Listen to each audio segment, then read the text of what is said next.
Imagine being put on trial by the entire galaxy, only you don't even know it's happening. In a chamber so vast it could swallow a city, thousands of alien species gathered, each one a mystery to humankind. In the middle of it all, a giant of a man, Ambassador Zexy of the Kron Empire, rose to his feet. Standing nearly 10 feet tall with skin like polished steel and glowing red eyes, his voice boomed like an avalanche. "Esteemed members," he declared, "the mighty Kron Empire is bringing a new world into the fold. The planet is called Earth, and its people will serve us."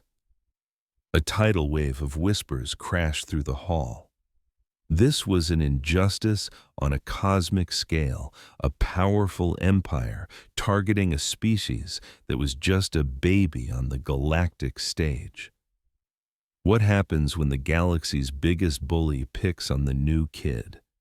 Stick around, because you won't believe humanity's response.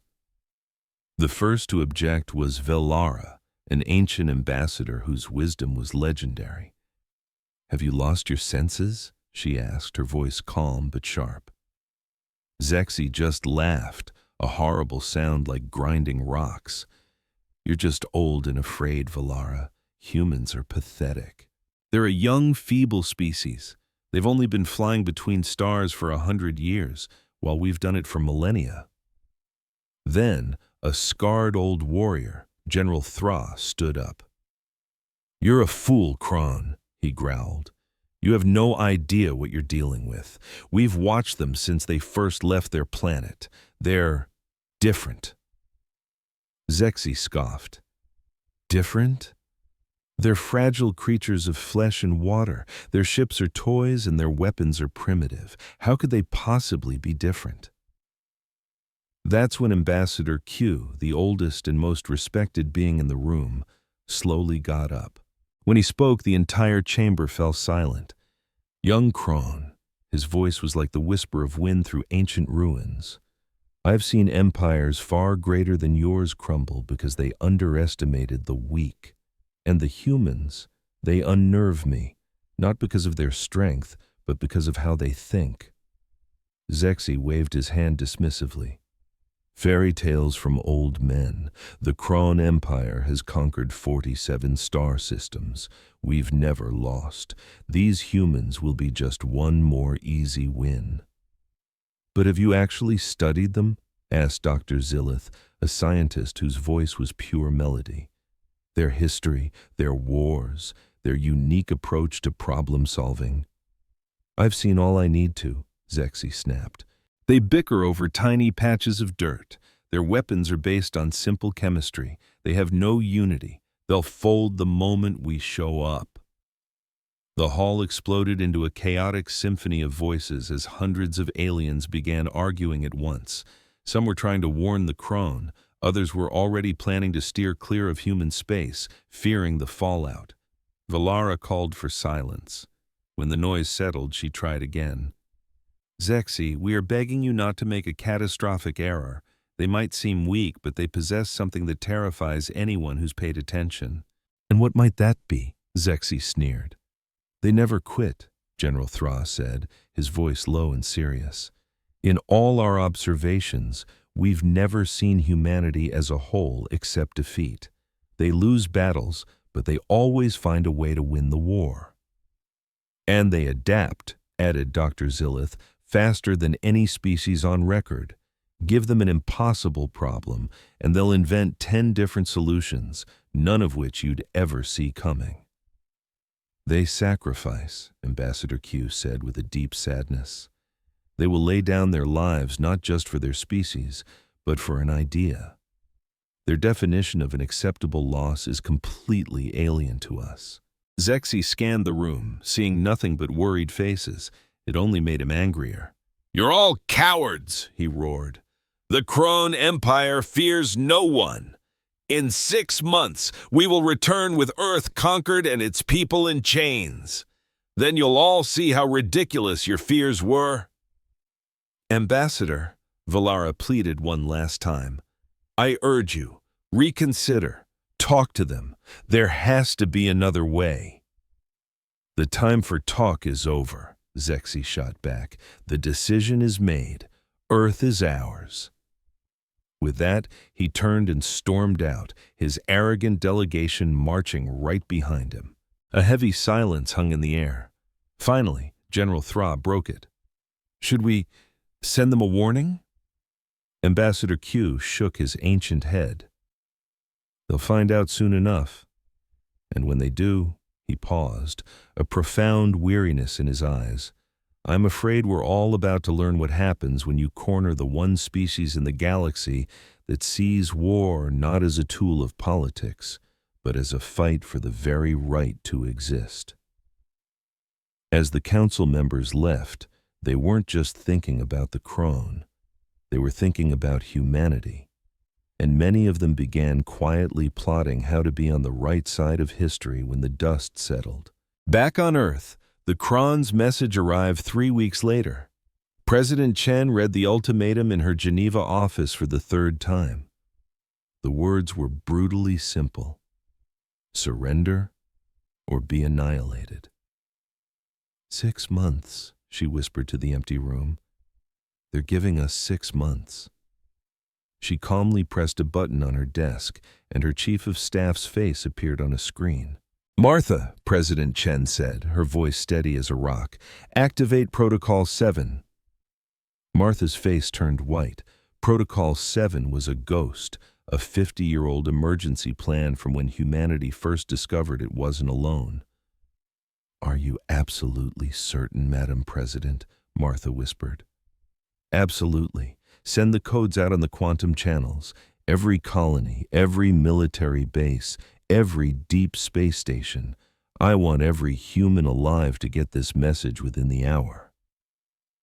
The screen went dark. President Chen looked out her window at the peaceful city, at the people living their lives, completely unaware that their world was about to be turned upside down. The change was immediate and invisible.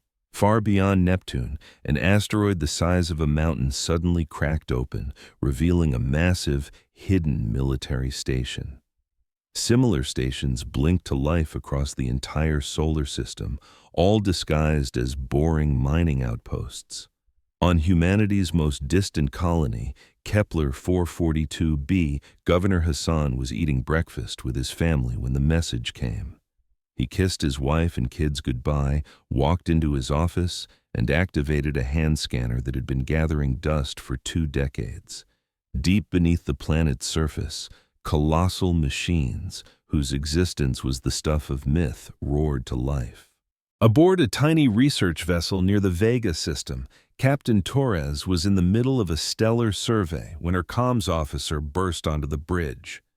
"Captain," the young man panted, "Priority 1 message from Earth Command. Protocol 7 is a go." A chill ran down Captain Torres's spine. "Confirm it," she ordered. "Already did, ma'am. Quantum comms, fully encrypted." She looked at her small crew of 15 scientists, all staring at her with wide eyes. None of them knew their little science ship was secretly packing enough firepower to crack a planet. "All hands," Torres's voice rang through the ship.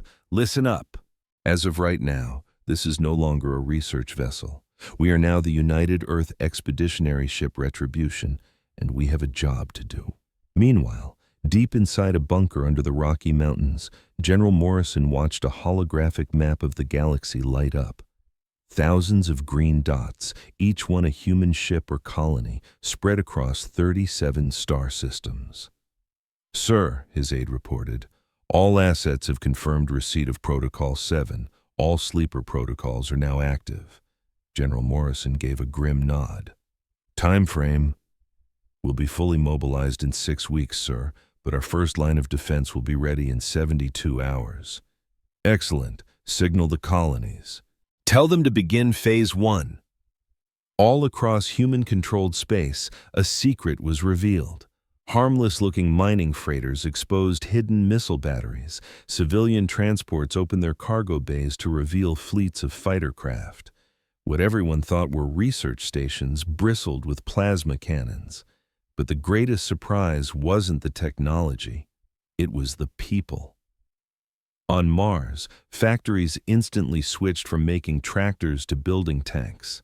On Titan, ice harvesters started producing a supercoolant that could neutralize Kron energy shields. And on Europa, underwater fish farms were converted overnight into shipyards, churning out swarms of small, lightning-fast attack drones. This wasn't chaos, this was a plan. Imagine planning your entire civilization for a single, terrible day. Every city built with a secret military purpose. Every shipping lane designed to be a supply line. Every single person trained to be a soldier. That was humanity's secret. Dr. Sarah Kim was a brilliant physicist on Proxima Centauri b, until the moment Protocol 7 went live. Instantly, her team dropped their research on particle acceleration and began building the deadliest bomb their species had ever conceived. They'd had the blueprints ready for 30 years, just waiting. "How soon will it be operational?" her assistant asked, his voice trembling slightly. 4 months, Dr. Kim answered, her eyes fixed on the device. "Maybe faster if we ditch the safety checks." "Should we?" "Yes," she said without a moment's hesitation. "We ditch them." Miles away in the asteroid belt, a miner named Jackson Smith got the Protocol 7 alert right in the middle of his lunch break.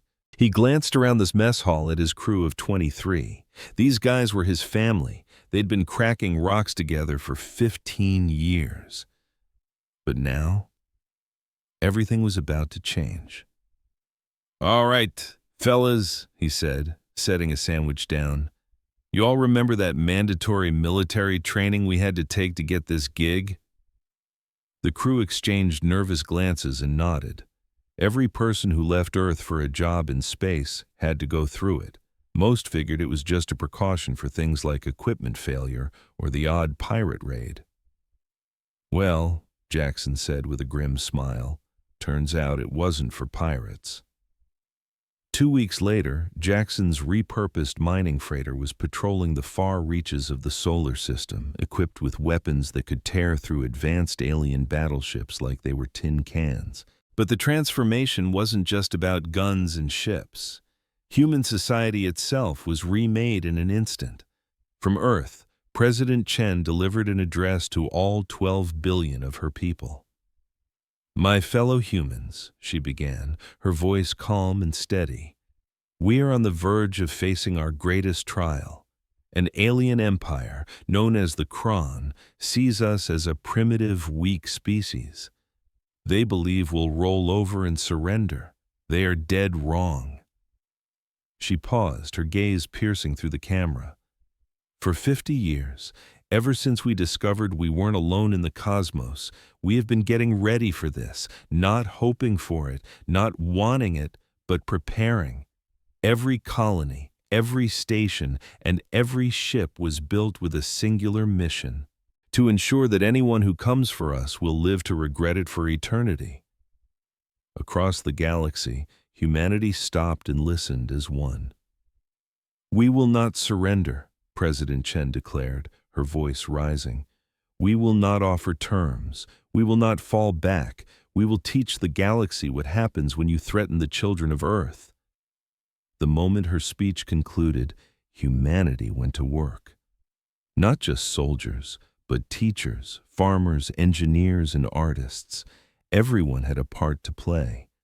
The Kron thought they were about to swat a bothersome fly, a young race that had just barely figured out space travel. What they were actually facing was a civilization that had spent half a century turning every town into a fortress, every person into a warrior, and every piece of technology into a weapon.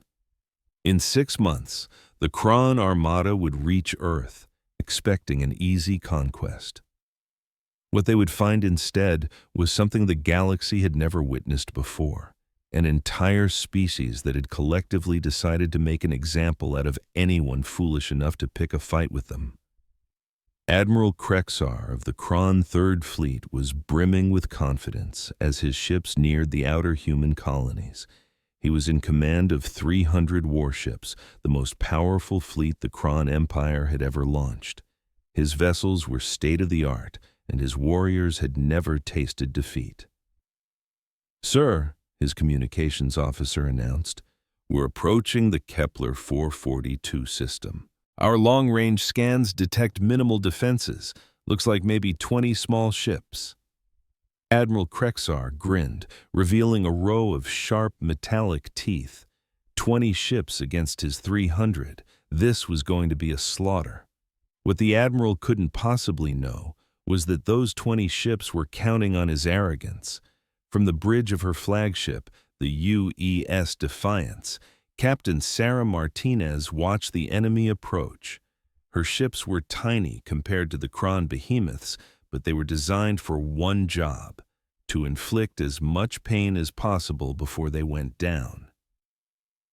"All right, everyone," Captain Martinez broadcast to her small fleet. "You know the mission. Make them bleed for every inch of this system." The Kron fleet warped in, arranging themselves in a flawless, intimidating formation. Their ships moved with the precision of a victory parade, a display of power designed to terrify the humans into submission. Unfortunately for them, it just made them a really nice, neat target. "Sir," the Kron sensor tech reported, a note of confusion in his voice, "the human ships aren't running. They're charging us." Admiral Krexar let out a hearty laugh. "Foolish primitives. Eager to meet their end, are they? Fine by me. All ships, fire at will as soon as you have a lock." The Kron fleet unleashed a torrent of energy, brilliant lances of destruction streaking through the void. But the tiny human ships didn't fire back. Instead, they did something so insane, so utterly alien, that the Kron couldn't comprehend it. 3 of the human ships suddenly shot forward at impossible speeds, aiming directly for the largest battleship in the Kron fleet. Kron weapons tore through their hulls, ripping them to shreds, but they didn't slow down. They just kept coming, even as they were being torn apart piece by piece. "What in the stars are they doing?" Admiral Krexar roared. He found out a second later when the first human ship, now little more than a fiery wreck, slammed into his flagship. The impact was catastrophic, ripping through both vessels. The second ship hit a moment later, and then the third. When the blinding flash faded, the mighty Kron flagship was gone, disintegrated into a cloud of debris. "Admiral!" the communications officer shrieked. "The humans! They just destroyed the Vengeance!" But that was just the opening act. The rest of the human fleet scattered, employing tactics that defied all known military doctrine. They weren't trying to win a battle, they were just trying to cause chaos. Human ships would pop out from behind asteroids to launch nuclear-tipped missiles. When Kron vessels closed in, human captains would overload their own reactors, turning their ships into massive bombs to take the enemy with them. Captain Rodriguez was in command of one of the smallest ships, a converted freighter with a crew of only 8. When 3 Kron destroyers boxed him in, he knew there was no escape. "To the crew," he said over the comms, his voice steady, "it has been a profound honor." Rodriguez pointed the nose of his ship at the nearest destroyer and slammed the engines to maximum. The Kron threw everything they had at him, but it was too late. His ship, packed with high-grade mining explosives, struck the destroyer, and both vessels vanished in a silent, brilliant fireball. The battle raged for 6 agonizing hours. By the end, the entire human defense fleet was annihilated. All 20 ships and their crews were gone. But they had taken 57 Kron warships with them, including the fleet's flagship. No species in the history of the galaxy had ever inflicted those kinds of losses. Admiral Krexar's second-in-command, a grim officer named Thexel, found himself in charge of the shattered fleet. He stared out at the floating wreckage, trying to process the nightmare he had just witnessed. "Sir," his tactical officer said, his voice barely a whisper, "the humans. They fought like demons. They never even considered retreating. They just kept fighting until their ships blew up around them. Commander Thexel was a veteran of countless wars, but he'd never seen anything remotely like this. Most races surrendered when the odds were stacked against them. Others would fall back to preserve their forces. These humans did neither. They fought to the last man, and they seemed determined to drag as many Krone down with them as they could. "Send a report to High Command," Thexel ordered. "Inform them that the Kepler 442 system is ours," but the cost was staggering. What he didn't put in the report was the look of pure terror he now saw on the faces of his crew. News of the battle spread like a virus through the Kron fleet. Warriors who had expected an easy conquest were now whispering fearfully about the strange suicidal creatures they were facing. And this was just the beginning. At Wolf 359, a single human space station held off an entire attack fleet for 3 days straight. When the station's defenses were finally breached, the humans took 12 Krone ships with them. They had rigged their own reactors to detonate, waiting until the enemy ships were close enough to be vaporized in the blast. At Gliese 667c, human colonists abandoned their cities, but not before setting off charges that bathed their entire world in lethal radiation. The Kron conquered a planet so poisoned it would be uninhabitable for centuries. But the biggest shock came at Ross 128. The Kron arrived expecting a tiny research outpost. What they found was a heavily armed military base, cleverly disguised as a civilian science station. The humans there unleashed weapons the Kron had never even imagined, railguns that fired solid slugs at near-light speed, biological agents that targeted Kron DNA. And most terrifying of all were the human soldiers themselves, who fought with a ferocity that was completely unnerving. When Kron forces landed, they expected the humans to fight conventionally from fortified positions.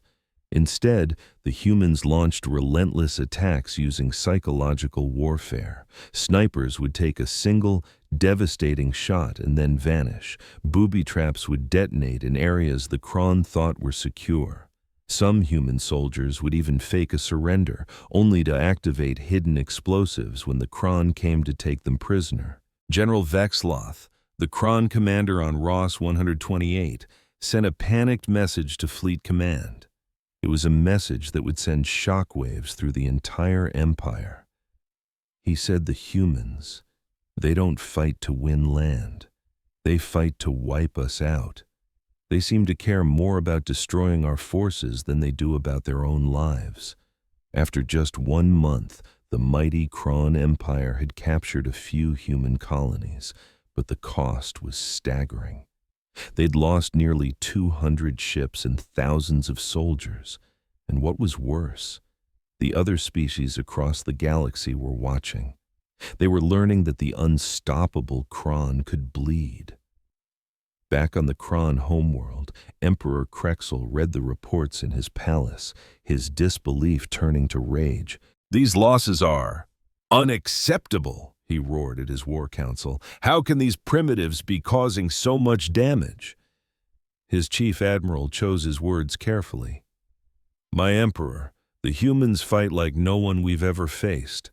They seem willing to accept any losses as long as they take us with them." The emperor's eyes narrowed. "Then we will teach them the true cost of defiance," he declared. "Prepare the second and third armadas. We will strike their homeworld directly. When Earth burns, the rest of them will fall in line." The admiral hesitated. "Are you sure that's wise, my emperor? Perhaps we should try to negotiate." "Never!" the emperor bellowed.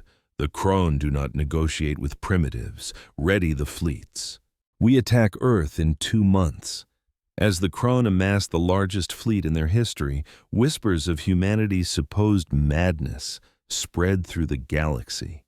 Other species began to wonder if they had misjudged these newcomers. But deep within human territory, hidden away in secret bunkers and orbital shipyards, something far more dangerous than madness was waking up. The Kron thought they had seen the worst humanity had to offer. They were about to be proven terrifyingly wrong. Emperor Krexel stood on the bridge of his personal dreadnought, the Eternal Conquest, watching the largest fleet in Kron history power up for their jump to the Sol system. 500 warships, including 12 colossal dreadnoughts, with the Emperor himself leading the charge. This was every major ship the Kron Empire could pull from its duties. "My Emperor," Admiral Vakshan reported, "our scouts confirm human defenses are minimal, a few space stations, some patrol craft, nothing that should give us any trouble." The Emperor's red eyes glowed with smug satisfaction. "Excellent.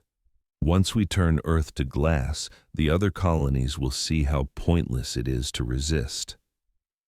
But what the Emperor didn't know was that human scouts had been shadowing his fleet since the moment it left Kron space. Every single maneuver, every change in formation, every tactical discussion was being recorded and beamed back to Earth.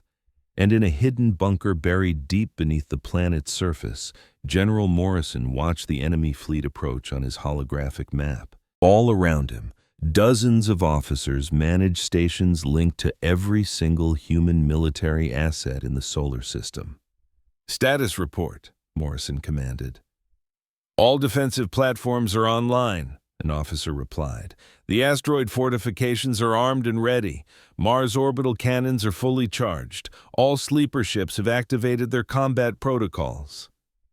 Morrison gave a grim nod. "And the special projects?" he asked. "Project Mjolnir is ready for deployment. Project Prometheus completed its final tests yesterday. And Project Pandora—" The officer paused. "General, are we really going to use Pandora?" Morrison stared at the 500 red icons creeping toward his home. "If they want to threaten Earth," he said, his voice cold as ice, "they're about to find out why that was a very big mistake. Activate all projects." Across the entire solar system, things that had been dormant for 50 years began to stir. Asteroids cracked open, revealing massive weapons platforms. Space stations that looked like simple research outposts suddenly bristled with missile launchers. Even the moon itself opened up, unveiling gun batteries that could tear a battleship in half. But the real surprise was the ships. The Kron had detected about 30 human vessels. What their sensors missed were the 300 warships hiding in the asteroid belt, powered down and waiting silently. And these weren't the tiny ships the Kron had fought before. These were state-of-the-art warships, built in secret and armed with weapons designed for one purpose: to kill Kron. Captain Lisa Park stood on the bridge of the UES Vengeance, humanity's newest and most lethal warship. Her ship was smaller than a Kron dreadnought, but it carried a weapon that could literally tear a hole in the fabric of space. Then, the order came from Fleet Command. "All ships, the Kron are entering the outer system. Begin Phase 1. The first sign that something was terribly wrong came as the Kron fleet passed Neptune. Their sensors picked up a tiny research station. Admiral Vakshan, annoyed by the distraction, sent a single destroyer to check it out. The destroyer never sent back a report. Instead, the research station revealed itself to be a weapons platform that fired a projectile at nearly the speed of light. The Kron destroyer was ripped apart so fast, it just vanished. "What happened to the Seeker?" the Emperor demanded. "Unknown, my Emperor. It just ceased to exist." More surprises were waiting. As the Kron pushed deeper, they discovered that every planet, every moon, every major asteroid had been transformed into a fortress. Jupiter's moons launched swarms of missiles that moved faster than anything the Kron had ever seen. Saturn's rings turned out to be a hiding place for thousands of tiny attack drones. But the biggest shock came when they reached the asteroid belt. "Sir," the Kron sensor operator said, his voice trembling, I'm detecting massive energy signatures all through the field. It's like the asteroids themselves are powering up. Emperor Krexel watched in horror as hundreds of asteroids revealed themselves to be hollowed-out shells, hiding human warships and weapons platforms.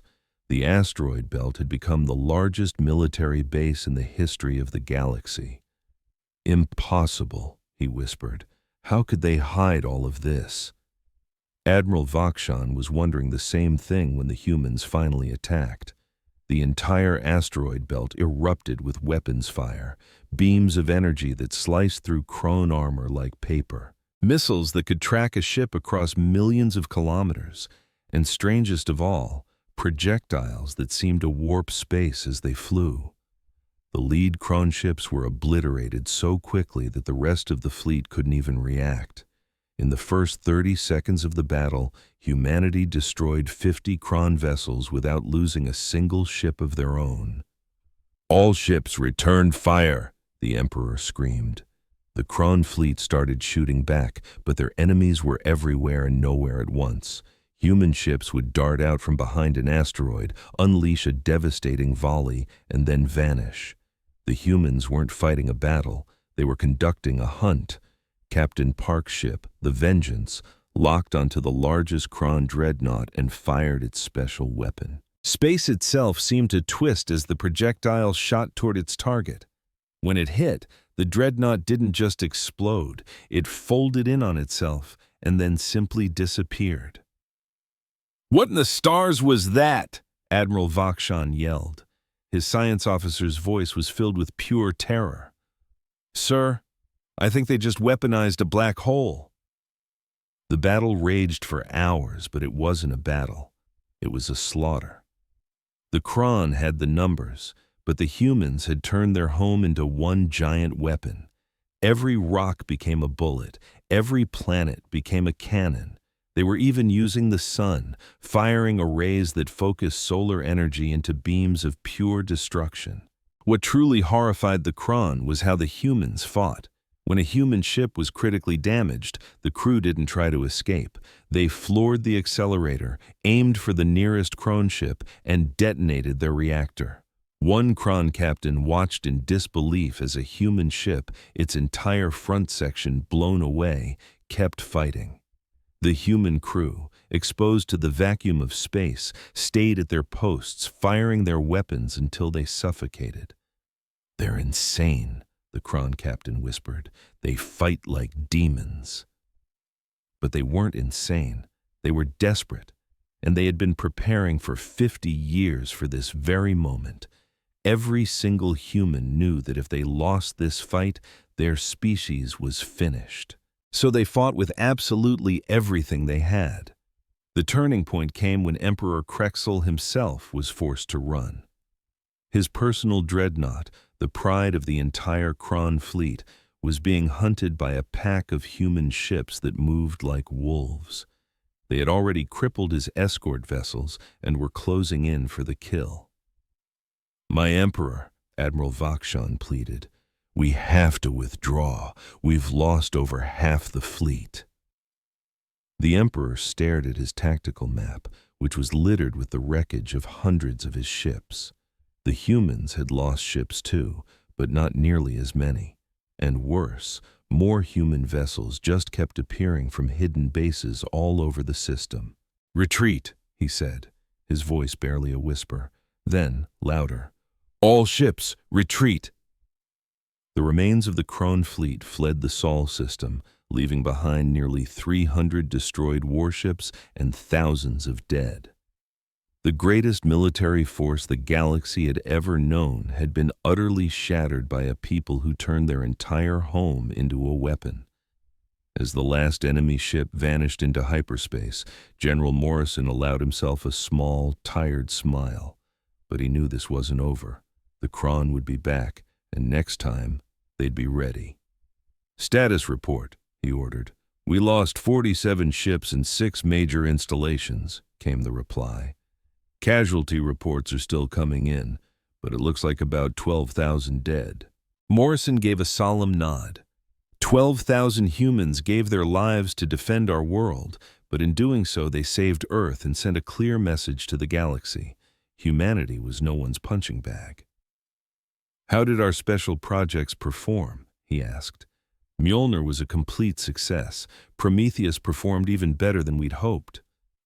The officer hesitated. And Pandora, sir, we never had to activate Pandora. Good, Morrison said.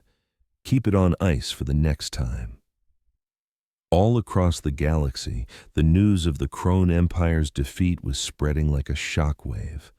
The most feared military in the known universe had been utterly shattered by a species most considered little more than primitives.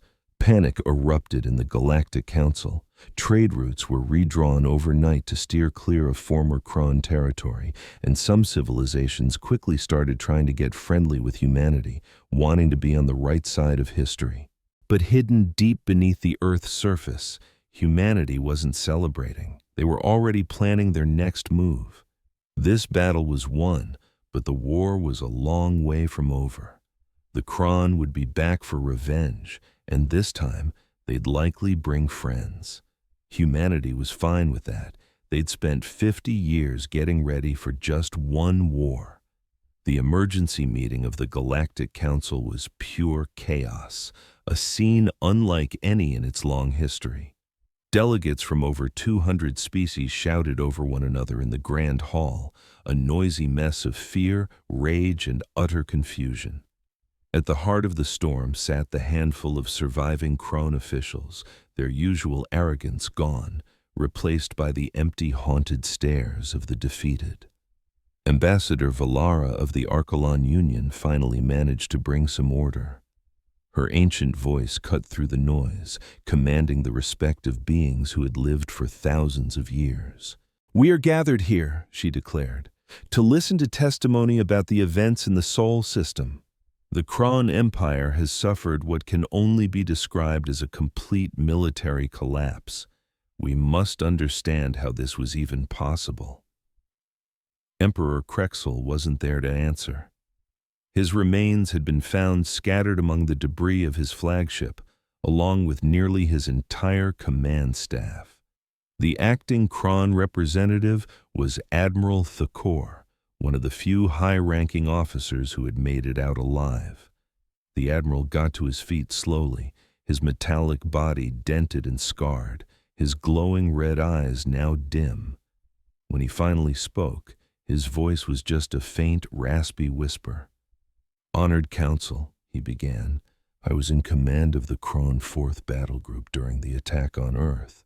What I saw there, what those humans did, it breaks every rule we thought we knew about warfare."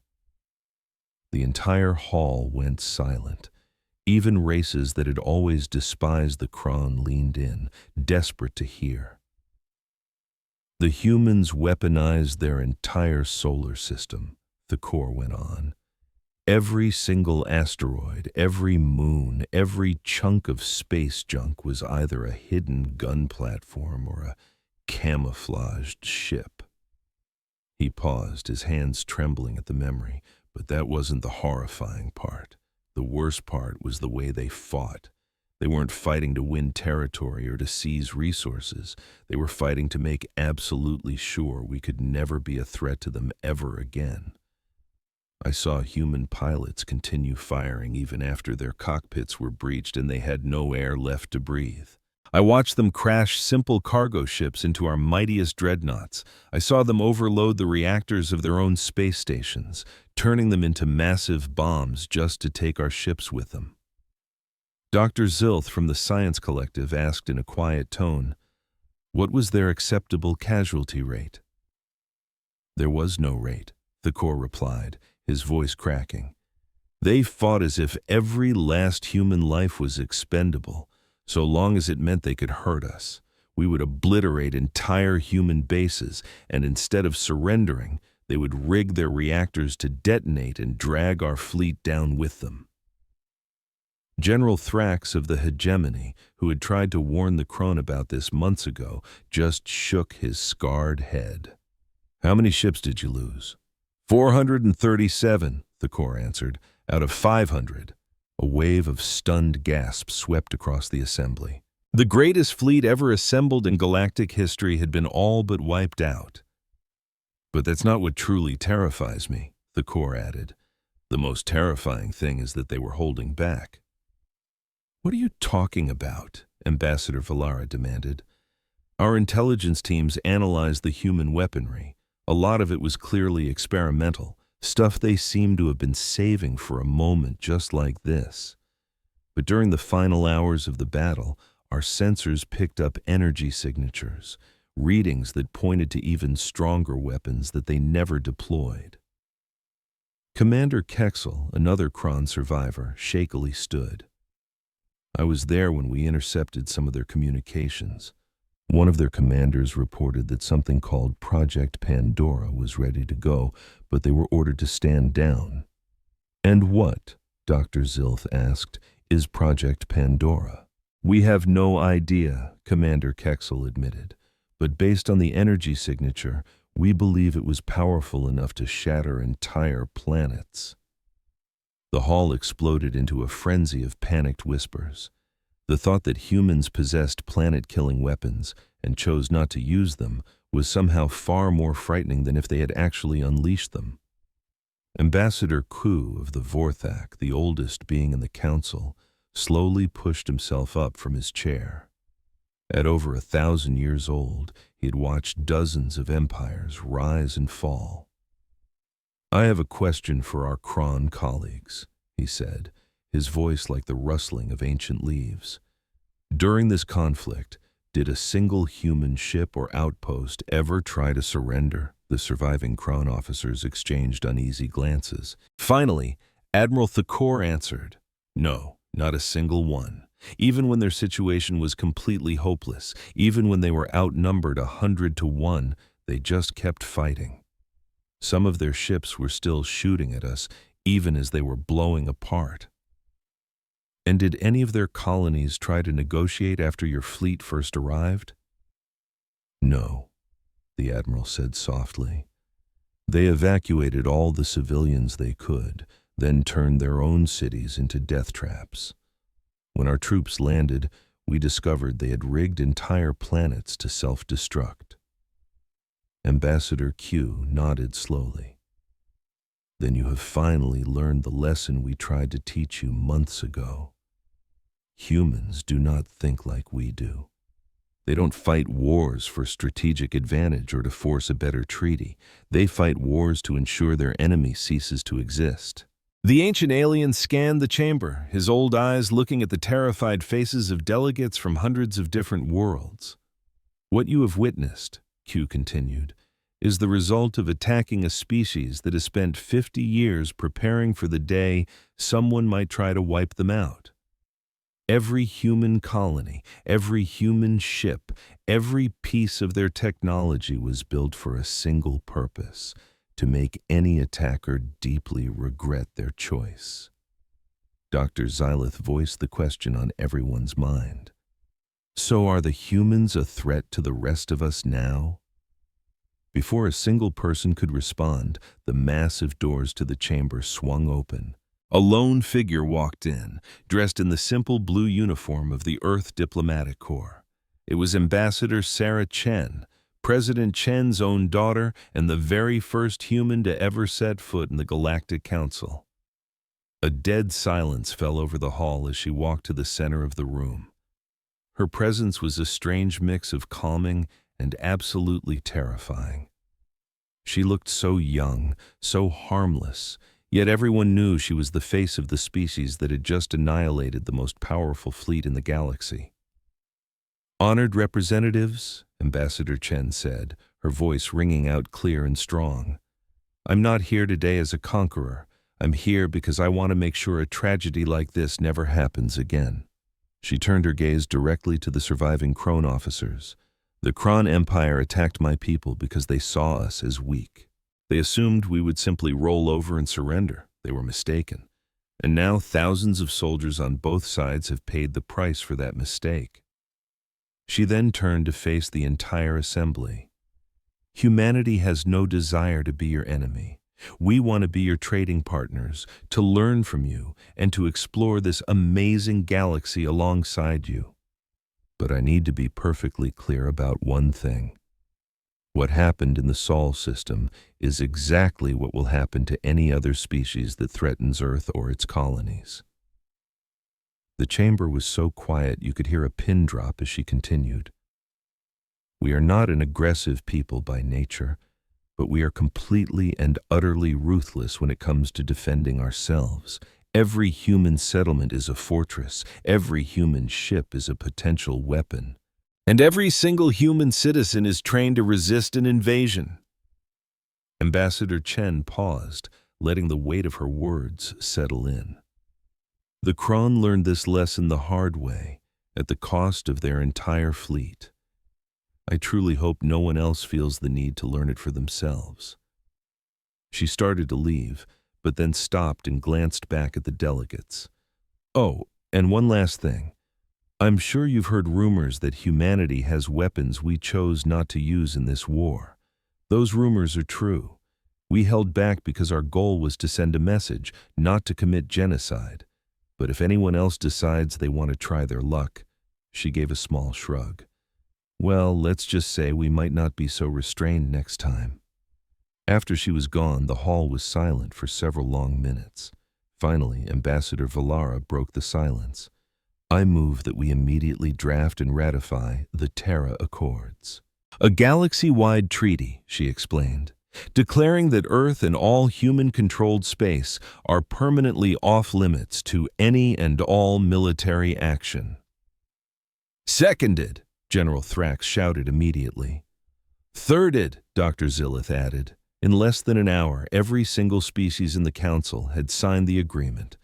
Earth and its colonies were officially declared neutral territory, not because of some newfound respect for human rights, but out of pure, unadulterated terror of what humanity was capable of if truly pushed. The Kron Empire crumbled within 6 months.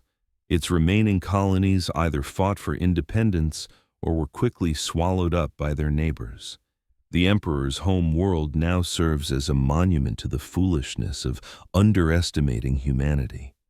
And across the galaxy, a new saying found its way into hundreds of different languages. Never, ever attack Earth. Have you ever heard a story that's told to kids to keep them in line, but is also whispered between generals before a battle? It's about us, about humanity.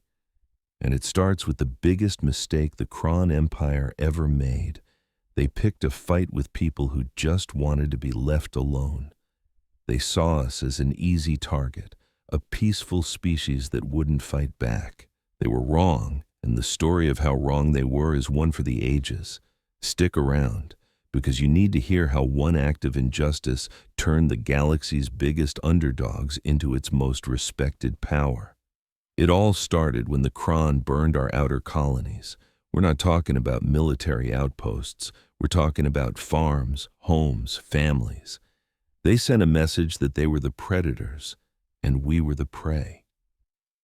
For a while, the galaxy watched, expecting us to crumble. But then a strange thing happened. We didn't just fight back, we transformed.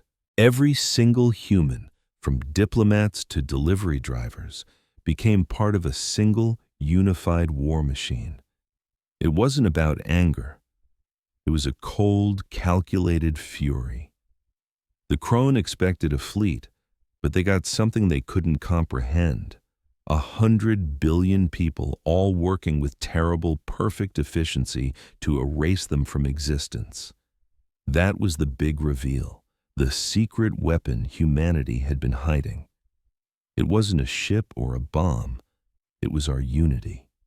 The Kron Empire, with all its power, simply shattered against the unbreakable will of a species that had decided together that they would never be victims again. In the end, we didn't just win the war. We won a new kind of peace. A peace guaranteed by the chilling memory of what we're capable of when we're pushed too far. The lesson was simple, and it echoed through the galaxy forever. Attacking humanity is suicide.